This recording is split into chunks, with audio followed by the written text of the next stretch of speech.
more? Do you think? I can say that this is very much in keeping with the Garden of Eden theme, because it's very sensual, it's full of lush vegetation. We thought that we would have a naked man, but we seem to only have his smells. It's okay. And so you all know Christophe, now you know him, but I think that an important thing to tell you a little bit is his biography. He is a perfumer, a chemist, a scent sculptor, a performer, obviously, and a lecturer. He's also created many avant-garde sculpture fragrance creations. He's linked with cutting-edge technologies and to push the boundaries initiatives in arts. He is referred to as the greatest inventor of novel perfume structures working today. That's Luca Turin who said that about him. And he is the only perfumer who is officially represented by 2 art galleries, Dillon and Lee in New York and Mianki in Berlin. Okay, and so we've had the part where he is letting us let our noses imagine what is we imagine we see or smell, and who knows what it is. And but I think that did you all have the chance to read the manifesto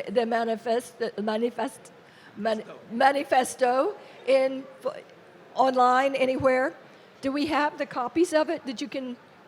Oh yeah, okay, you have it, because there's a summary that I could read to you because it tells about really the theory that he's pushing forward.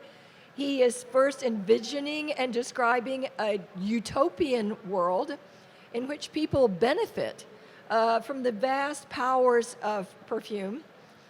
And Christophe also, in his manifesto, talks about some of the misinformation and prejudices that there exist about perfume, and then talks about how we, as parts of the perfume industry, can counter them according to what we are good at or what our professions are. We can, if we're journalists, we can write information that tries to counter that. We can teach if we're teachers.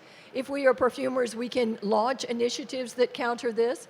You can think of all of the things that we can do in the perfume industry in our own ways to work to counter these initiatives and to create a more positive and beneficial fragrance world. And so this is where we picked 3 of the questions there were about 50 either statements or questions in the manifesto. And we've only picked 3 that we thought would be good to talk about. We've been putting these online. A lot of you have reacted to them, shared them. So this is why I think we had a very good turnout today. So maybe we should first go to the first question that we have, or did you want to say something else? I think we should let Christophe present the manifesto in his own words for the first few minutes and then go into the themes and the questions. So I hand it to you. Okay, thank you. So I've been thinking about this manifesto. The working title was more like I Have a Dream. That was my working title for the longest time, and then for obvious reasons, because that title had been taken already, I didn't want to use that. And in fact, someone in the US came up with that title. What is it? Liberté, Égalité, Fragrancité. Liberté, Égalité, Fragrancité, which I think is exactly what the manifesto is about, is to open the range of possibilities that people think they are, or till now that they think they are not. And I don't know why we should not be functioning like many other disciplines in arts or even in science or just in design. Just like in fashion, I think the world of fashion is much more open and much more expanded than the world of fragrances. There is no reason why the world of fragrances shouldn't be as popular and should move the masses as much as the world of fashion or the world of music. So I still dream of an exhibit one day where the public will stand in line, like for 3 blocks outside, to be able to come inside to smell something, just like people are standing in line to see the latest designs by Alexander McQueen at the Met Museum in New York. So there is no reason, but there's a whole machinery to organize around this, and a whole respect that has to be shown also to perfumery. And we still see that very little. We're used, because we are material and art about material stuff, we are used like stuff. And whereas, well, fashion did it much better. Music, it's not material, so there has to be much more organized around it. And so I was thinking, I wanted to write it down because usually perfumers don't write so much, and when we write, it stays longer. And I think it has more effect as well. And also there were so many things, so many aberrations that we have in the industry today. So I think some of them were mentioned in the Manifesto with a sense of humor. So many limits that we think are limit. One of the biggest one is we should not have so many fragrances on the market. We should, or we should not. I guarantee you musicians, they don't think 2 minutes whether they should have one more song or not on the market. Or if we should have one more kind of music instrument on the market, or I mean, on the contrary. And if you look at chefs, you would have thought it's complicated to grow new plants, to get it approved for safety, for all that kind of stuff. Well, turns out we've never seen so many ingredients in the kitchens than today. If you think about it, you have so many plants that people forage in forests and on the seaside. Sometimes I'm still surprised that no one has died in the kitchen from a weird plant that a chef harvested without knowing what it was, and But you have so many, like the guy in Denmark, I think he has 200 local plants in his kitchen. 200. Can you imagine? All of a sudden. And we say we should not have so many ingredients. It's too difficult to manage, too difficult to source, etc. No. And I think the future anyway will go. You cannot prevent, you cannot contrive something. So I think this will grow. Also, on the on our side, I think we should promote education much more. So we are so scared, or we want to keep things in black boxes, that we always say it's complicated, or we say, I have some friends perfumers, they're not convinced that the public should know so much about perfumery. Bon, I'm totally against that. And so we should have many more educative initiatives in perfumery. So that's another facet. And then we should think of the use of scents in many more ways, not just to wear, and not just of beautiful, pretty scents that are about love and flowers. Voilà. We should expand all that. So I think these are the big 3 or 4 areas in the manifesto. And then in each of them, I have some examples of what we could do or what has been done to expand those areas and to move them. And at the end, as Sarah said, it is to expand perfumery. It will bring business, of course, because I think people put much more money in fashion or even in music than in perfumery. Because think of music, it's not just they buy a song. It's also they buy the T-shirt, they go to the concerts, they do this, they do that. I mean, it's a whole thing. They have the what is it? The Globe Awards? Is that in you? Or the MTV Awards and the Globe Awards. I mean, that moves the masses much more than the awards we have in perfumery. So there is no reason. On the contrary, we should move the people much more because people have to come to smell. If you sit in front of your television, you can watch Beyoncé. If you're sitting in front of your television, you cannot smell the fragrances that people would show or would play or whatever. So we have actually an advantage there. So we should use it. So this is like more the spirit. And sometimes by saying it, it allows other people to do it. You know, some people, they've heard so many times, we cannot do this, we cannot do that, they remain shy. And I think if they start hearing, no, there's no reason why we don't do that, there's no reason why we don't do this, I think it will allow other people also to get more free and not, voilà. Okay?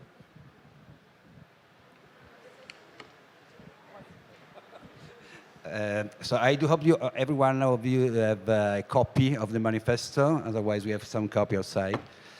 I think it's very interesting to what is written in the manifesto because it's really the day life importance of perfumery. And what is more interesting, and I would like to know how to proceed in that, how to educate people to perfume, because there is really an ignorance. And that is because there is no relationship between smell and young people in the kindergarten, for example, and something like that. There is some, in your knowledge, there is some country where the culture of perfume is better than in the Western or... Actually, I did a project one day with a guy in the Sanskrit studies at Harvard, a Scottish guy for his PhD. And in ancient India, actually not so ancient, 1400s, as a guy, as a gentleman, you know, you had to know how to kill a tiger from an elephant, and you had to do this and you had to do that. You also had to know how to create a fragrance. That was part of your knight, K-N-I-G-H-T, of your knight or chevalier training. You had to know how to create a fragrance. So that was part of the know-how of a fine gentleman. And we kind of lost that. So.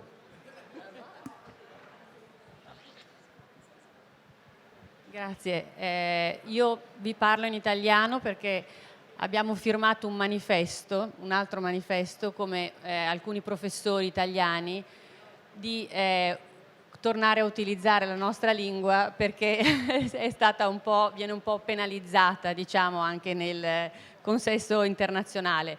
Parlo adagio e spero che potrò essere compresa. Ok. Allora, vi dico solo alcune cose che mi sono venute in mente sentendo le 16 essenze di Christopher. Io sono stata chiamata per fare un intervento per il rapporto tra profumo e moda, ma in verità qui si parla di profumo e storia, cioè più che profumo e moda, nel senso che il profumo è veramente il primo linguaggio internazionale che supera le barriere. Non abbiamo bisogno di nessuna traduzione per sentire un profumo che ci fa venire in mente storie, momenti, sentimenti. E tra l'altro la cosa molto interessante, tu citavi il romanzo di Suskind, Il profumo, che parla proprio del Settecento. Il Settecento, il XVIII secolo, è il momento in cui nasce veramente la moda di oggi e l'attenzione per il profumo, che non è più odore, ma è proprio profumo, e quindi questo strettissimo rapporto tra il corpo, la moda, il profumo e la nascita di un linguaggio naturale, di un'eleganza che ognuno di noi porta come il suo profumo. Ecco, questo secondo me oggi è, credo, la cosa più importante del tuo manifesto, cioè la rinascita di questa attenzione al profumo e all'odore che alcuni secoli, come l'Ottocento, molto conformista, pruriginoso, aveva bandito come legato al peccato. E infatti, come dimostrano alcune delle tue essenze, il profumo è veramente qualcosa che ci fa venire in mente subito superamento delle barriere, ma anche trasgressione. Tu parlavi dell'oppio, parlavi del profumo legato per esempio ad alcune figure come le prostitute. Noi sappiamo che nella storia il profumo in certi momenti è stato addirittura bandito, vietato, perché era il primo sintomo, era il primo strumento che portava a pensare intanto per esempio all'amore sensuale e condiviso e non l'amore del matrimonio o dell'amore, diciamo, con donne fuori dal matrimonio, no? L'amore poteva essere solo vissuto come legittima procreazione oppure piacere fuori dal matrimonio. Ecco, il profumo invece è, soprattutto per le donne, è diventato uno strumento di riscatto, cioè di rivincita. E una cosa che mi sembra molto interessante è anche la questione di genere, cioè maschile e femminile. Noi sappiamo che il profumo è una cosa che immediatamente ci fa pensare, per esempio, proprio alle questioni del genere, no? Al maschile e al femminile. Però è proprio stato invece lo strumento per mescolare questi due generi, nel senso donne che usano profumi maschili, uomini che usano profumi femminili, proprio come un linguaggio per esprimere, per esempio, quella dose che c'è in tutti noi di mascolinità nelle donne e femminilità nell'uomo. Cioè, il profumo è in questo senso uno strumento di verità, cioè una cosa che noi non possiamo negare. Il nostro odore, il nostro profumo è qualcosa, come anche ormai l'abito che ci mettiamo addosso, è il primo linguaggio, è il primo strumento attraverso il quale comunichiamo. Pensate per esempio alla questione, tu prima dicevi bellissimo la questione profumo e memoria, profumo e ricordi. Voi sapete che Proust addirittura legava la maddalenina, no? Il dolce, la madeleine, lui assaggia questa madeleine e gli vengono in mente tutti i ricordi dell'infanzia. Ecco, pensate quando voi girate e sentite il profumo di una persona che amate, che può essere l'amante, ma anche un figlio, un genitore, un amico. È qualcosa veramente di incredibile, perché questa questione del ricordo e della memoria, il profumo è il primo stimolatore. Mi è piaciuta poi un'altra cosa che tu hai detto, stupenda, che il cervello è pigro. Il cervello è pigro, e che è verissimo, e uno degli strumenti che immediatamente lo riattiva, molto prima della parola, molto prima dell'immagine, è proprio il profumo. E tra l'altro lo riattiva facendo delle connessioni che non sono quelle che ci impone la nostra cultura. Come dire, noi purtroppo, a parte i bambini, siamo molto legati a quello che ci è stato detto che è giusto, che è sbagliato, che è corretto, che eccetera. Invece il profumo in questo senso supera tutte queste barriere e fa riemergere dei ricordi, delle contaminazioni, delle connessioni che noi non possiamo evitare. E questa è la cosa fantastica. Cioè, mentre la parola scritta o la parola detta come dire, ci provoca delle sensazioni, noi abbiamo delle reazioni, ma che passano attraverso la ragione, invece il profumo è veramente il profumo e l'odore, perché ci hai fatto sentire anche degli odori della natura, che supera queste barriere e ci fa fare quelle famose connessioni che portano alla creazione geniale, no? Nel senso alla vera creazione istintiva d'arte, che torno a dire per fortuna è ancora in tutti noi, cioè in tutti noi qualche cosa di artista rimane, purtroppo non lo usiamo, ecco, però c'è, no? E l'ultima cosa che volevo dire, che mi è piaciuta tantissimo di questa presentazione, è come questo manifesto del profumo sia veramente storia, ma perché coinvolge tutte le discipline, chiaramente la moda, ma quella è la più facile, sinceramente è quella che interessa di meno. Coinvolge l'alchimia, coinvolge la medicina, coinvolge la storia, coinvolge la cucina, coinvolge la religione. E per me oggi è stata una vera illuminazione al buio, appunto, un'illuminazione dei sensi ma anche del cervello. Quindi grazie. Another thing I would like to tell you is about osphrology. By the way, you know, the medicine, in the past, doctors smelled the patient, understanding what is the illness. And today there is a revamp of that, no? Because, you know, there is something that is, so the smelling, so when you have a young boy and you smell acetone, you know there is a disease. No, in enzymes producing something, so you're correct. And I think that is something else that is smelling the other one. Sometimes you understand something else. The other thing is that is a joke between myself and Roger Dove. We don't know who invented the story, stupid story, but I think it's very interesting for that. So one lady coming into a 5-star hotel, and the other one is leaving. They cross in the hall. The entering lady is in 5 seconds can tell you about the heels, the hairstyle, the jewels, how she moves. So you get the movie. Then she come into the elevator, the other one left. Smell, and have only 2 choices. Or she smile, or she's disgusted. And she smiles simply if she get confirmation of the movie. And that is the responsibility of your smell, because you are transmitting something in the color, in your hairstyle, like you. It's provocative. And so I expected something provocative. You see how very, let me say, florally, and it's something. So it's immediate suspect, animalic reaction. But I think every day that's happened. And so, but I think that when someone, I used to say that the sales assistant in a perfumery are celebrating a marriage.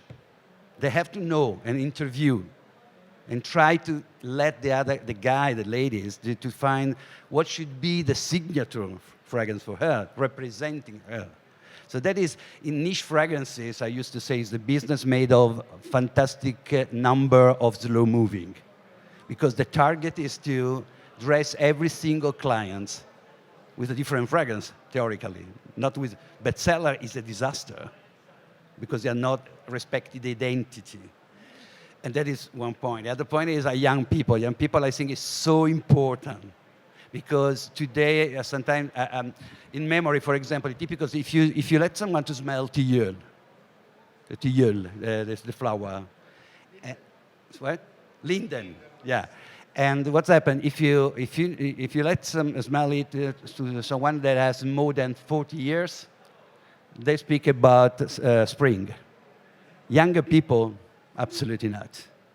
Because for us, it's one of the first flower.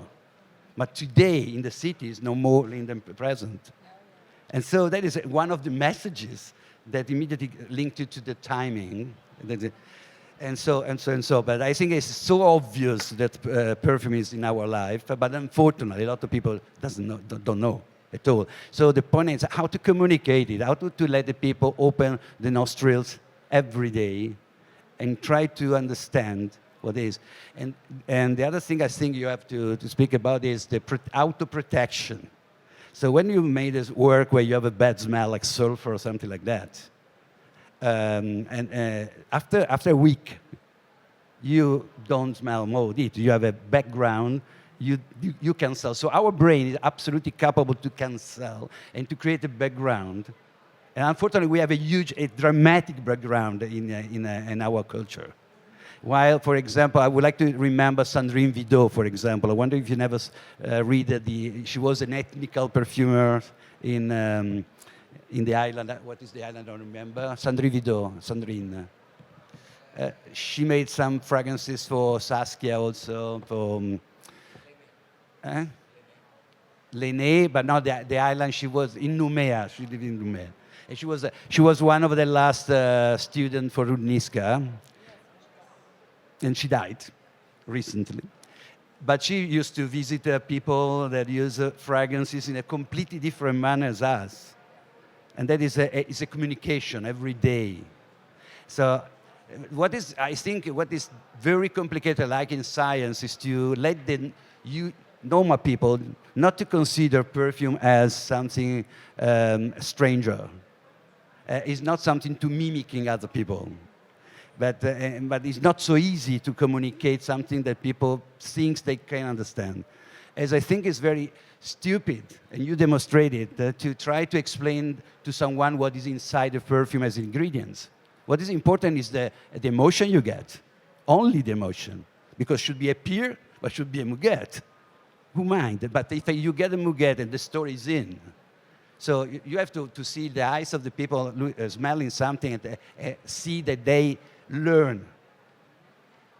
I made some example in some university and then I stopped, sorry for the long, but I used to give some blind fragrances, so samples, and asking the people to give me a color, a location, a timing, and a personage. And you fill a database, and then you project the database. 75% of them to write exactly the same color of the emotion. So, and they look at each other astonished because they understand the same message. But they are very surprised for that. It's the magic. And that is a simple manner. You can use in a perfumery, you can use in a kindergarten, whatever you want. You know, it's a game I used to do, no? No, I just want to add that with my blog, it's a game I like to do, to let the people smell, a group of people, like 5 people, to let smell the same perfume blind. They don't know which perfume it is, and they have to reply, what if it would be an animal, it would be a color, it would be music, and so on. And most of the times, if the perfume is cleverly done, I mean, it's a strong message, they give the same replies, or almost the same. The same singer, for example, the same composer, or the same shade of color, or different shade of red, let's say, but always red, never white and red. Okay? It's impressive.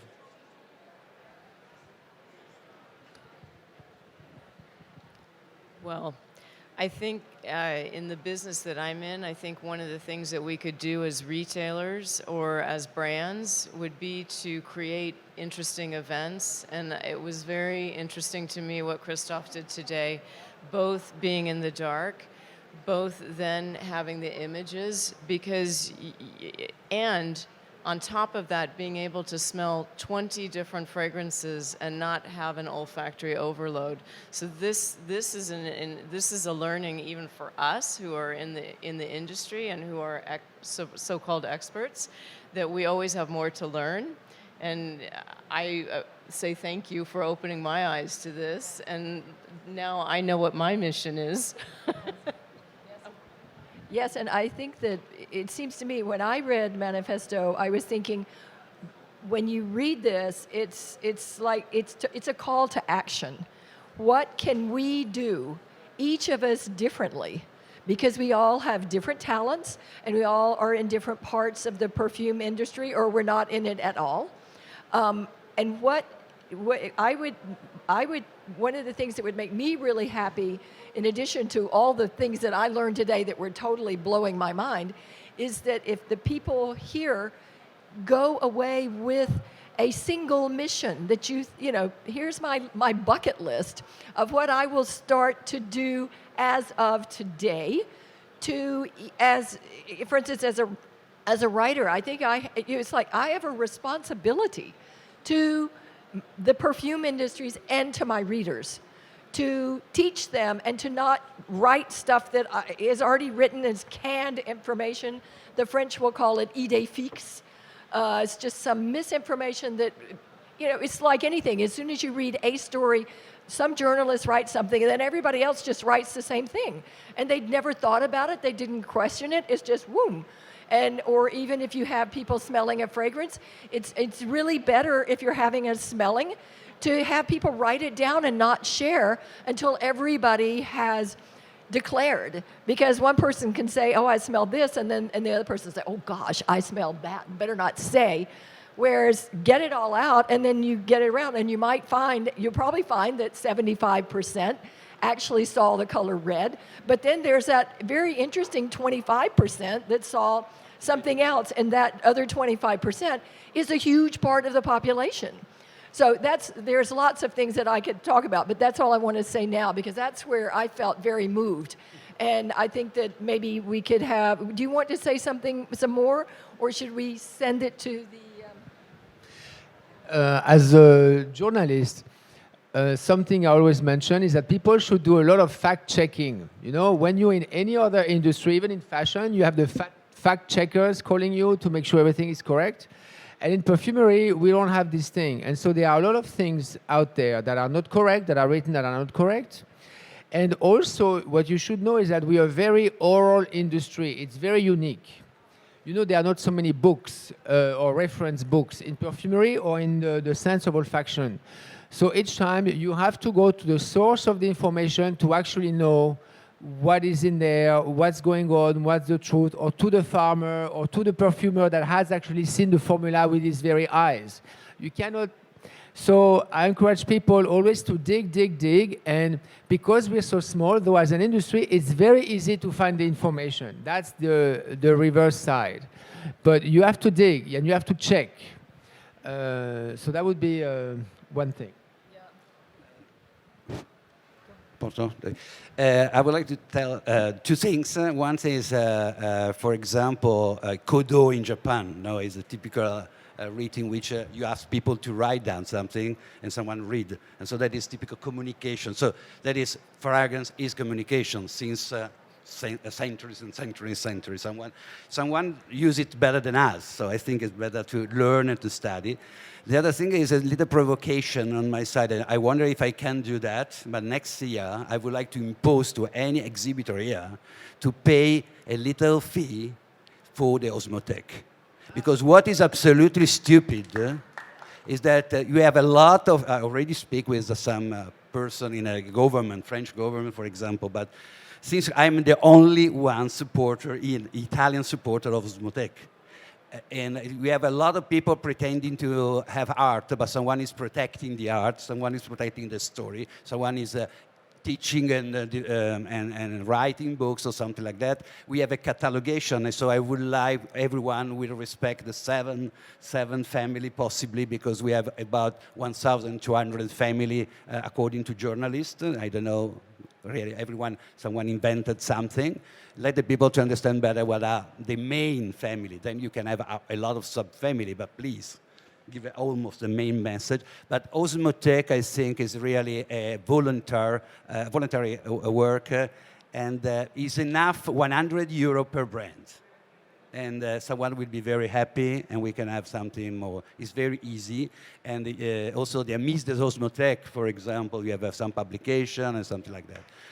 What was disappointing to me that I offer a subscription to Amis des Osmothèques to a lot of retailers in Italy as a gift for Christmas, but I think that less than 1% of them confirm for the next year.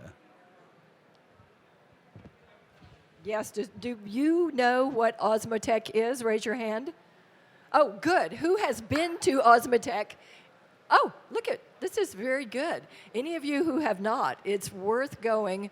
And Christophe is the representative of l'Osmothèque in New York, if I understand correctly still. Yes, so. Yeah, well, that's true. One thing we should notice also is that in the perfume industry, we are not so much into this volunteering thing.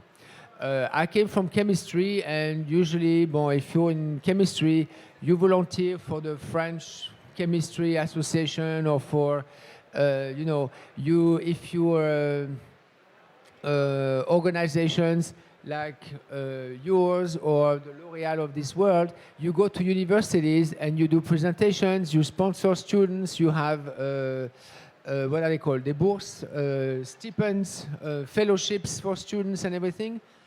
There's this whole culture of doing volunteer work. And then in perfumery, no. They do golf. If I hear one more time what is golf stuff, they organize golf, or they participate to good causes. They participate to a children's cause, to breast cancer, to this kind of thing. But they don't participate to a good cause for perfumery. And I find this also an aberration.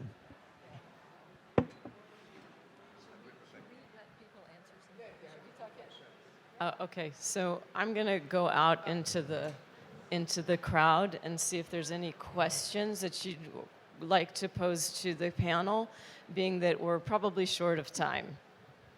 Maybe we have 5 minutes for questions. Does anyone have a question they'd like to pose to the panel right now about the manifesto, about the fragrance, the journey that you went on this morning in the dark and then in the light with the images, or yes? Hi, I'm Helen. I've just launched Art of Smell, and it's a way of bringing the world of smell to other dimensions. And I've discovered some very interesting cards called Smell and Connect, and it's to help old people connect with smell. And I'm doing small workshops in old people's home in Switzerland, because I'm based in Geneva. And it's amazing the interaction and the fun that one can have with just a group of old ladies and old men discussing the smell of grass, tomatoes, the smell of children, the smell of clean linen. And you manage to create a real connection with these people who are lost in their world of dementia and Alzheimer. But suddenly with smell, they're coming back and you're getting a real connection, and that's beautiful. So it goes back to let's, spread the world of smell in other dimensions. Just wanted to share that. Smell is used more and more in hospitals, as hospices and real hospitals, to reach to the brain in ways that other things, including drugs, medications, would not reach. And so it's used even more and more in a very scientific or approved or way like that. For diseases, for trauma, patients with trauma, autism, and of course with older patients, because it's one way to get their brain going, and it's like aerobic for the brain. Just the act of smelling, like what you did today, is very good aerobic for your brain. So a word from me, if I may. My name is Marta Siembab, and I would like to say thank you that finally someone acknowledged something that I've been doing for 11 years now, being a pioneer in olfactory education, because spreading knowledge about the sense of smell, I think it's a basic thing.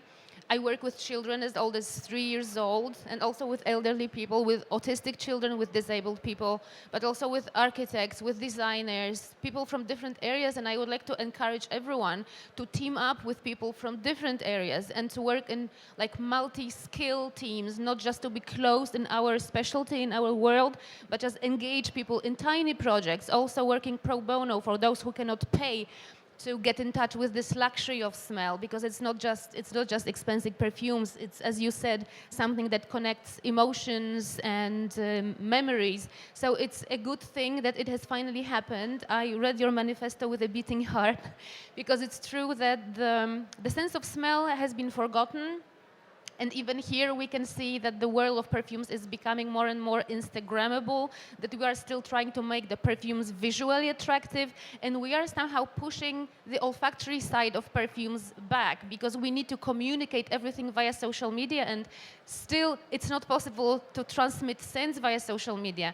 So it's a good thing just to stop and think what it really is about, that the nose is just like the eyes, it's like the windows to the soul and to the brain and to the emotions. We should use the olfactory language on the same level as we use words, and like we discuss what we saw today, why not discuss what we smell today? My wish and my dream is to make the sense of smell as like a basic sense for people to communicate with. So I hope in the next years we will see it come. So thank you, it was really necessary. Do you have a question here? Hello, my name's Lorna Mackay from the Perfume Society, and I am so excited because it's exactly what we're doing. We do how to improve. It's only available in the UK at the moment, but we're really trying to engage with the consumers. And sometimes I think the industry talks to themselves rather than to consumers, and that's why we're trying to break the mold. And I think it's wonderful having fragrance families. We have it on our website and everything too. But I think it's even more basic than that. When we launched a book, we went up and down the country and we discovered that most people didn't know what a chypre was. 2 out of 80 people in some sessions we did. So to talk about families is fantastic, but just in one country alone, we did an experiment, and we know that the vocabulary is not there, the understanding's not there. So before we get to the things that we all naturally understand, if we want to engage with the consumer, we have to go down a rung and actually do exactly what you're saying about engage them in simple smells. get them to talk about it. And it's really working and it's really exciting. So we're all on the same page. So we do need to get together and see what we can all do to make it happen faster. Thank you. It was brilliant today. I'm really excited. It's brilliant. Okay, any other questions or comments from the audience? No? Okay, from Silvio. Once again, speaking about medical problem, for example, Alzheimer, one of the first signs is that you lose the smell. And so that is something that someone is using also on the therapeutic point of view.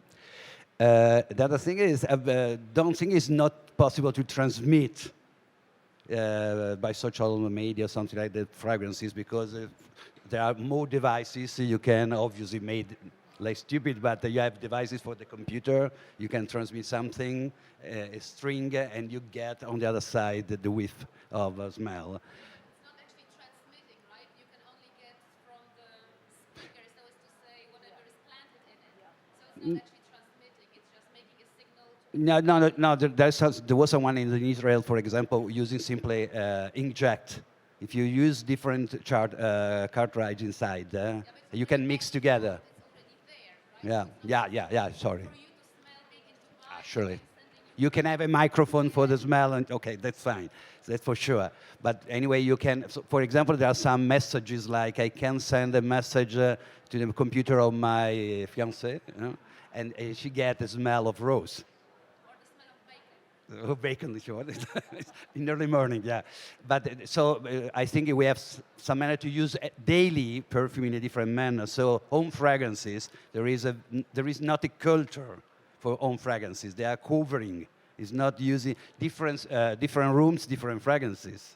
What is a fragrance welcoming people? What is a fragrance for yourself? But that is something, we have not the culture to do that in a proper manner. For example, to me, absurd when I see an advertisement for devices for fragrances, and you see the movie in Ischia, and my reaction is open the door, smell the flower, don't use another fragrance in your house. Why that?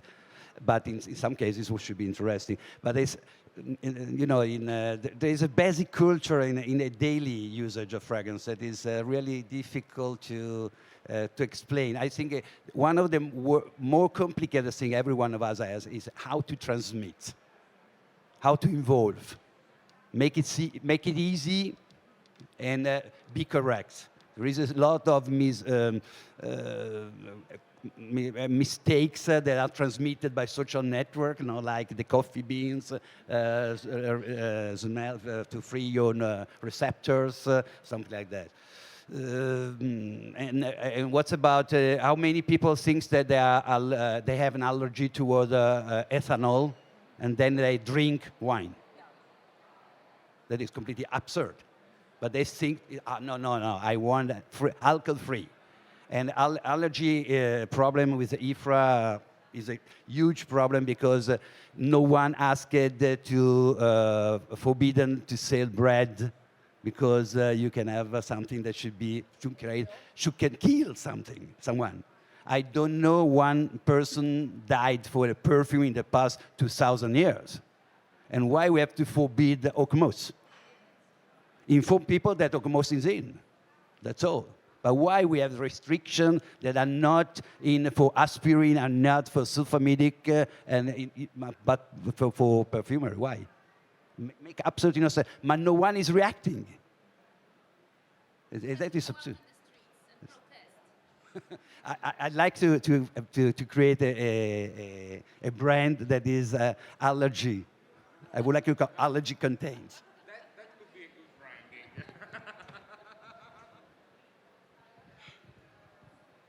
Okay, so any other comments or questions? To illustrate some of those aberrations, I have created a fragrance called At Your Own Risk. That was my name. Better than allergy, at your own risk. Just a brief comment on what Silvio said is, first thing, sharing about perfume is not easy, even with the language, because there is not shared language for perfume with words. I say fresh, people think sweet, maybe. So it's the first problem speaking about language, also writing about language, is if I say is a warm color, everybody knows it's something like yellow, orange. If I say a warm scent, nobody gets it. Some of them yes, some of them no. So it's one of the main problems writing about perfumes.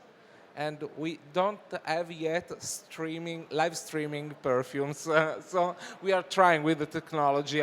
Trust me, we are trying, but there's not yet streaming perfume. Should we stop? I think we're probably going over time. It's really exciting to see that you all are still here.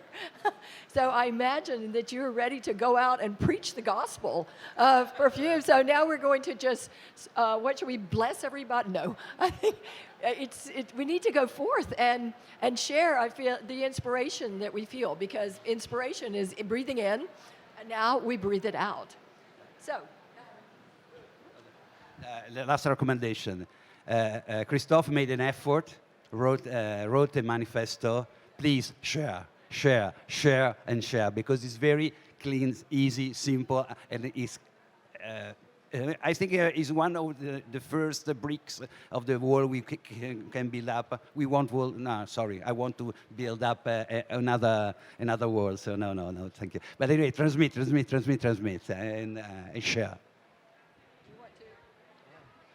One thing I don't mention is that you should look at my Instagram, not to have one more friend, but you will see I post things that are, it's high quality content, like facts and things about perfumery, about how we create a fragrance, what's inside a fragrance, some quirky things. You will see it's a very, very unusual Instagram, and I explain some real stuff that people usually don't dare or don't want or want to keep secret, so you will see. It's Christophe Laudamiel. It's not my private Instagram. It's only for perfumery. Christophe Laudamiel. No, bon. You will see.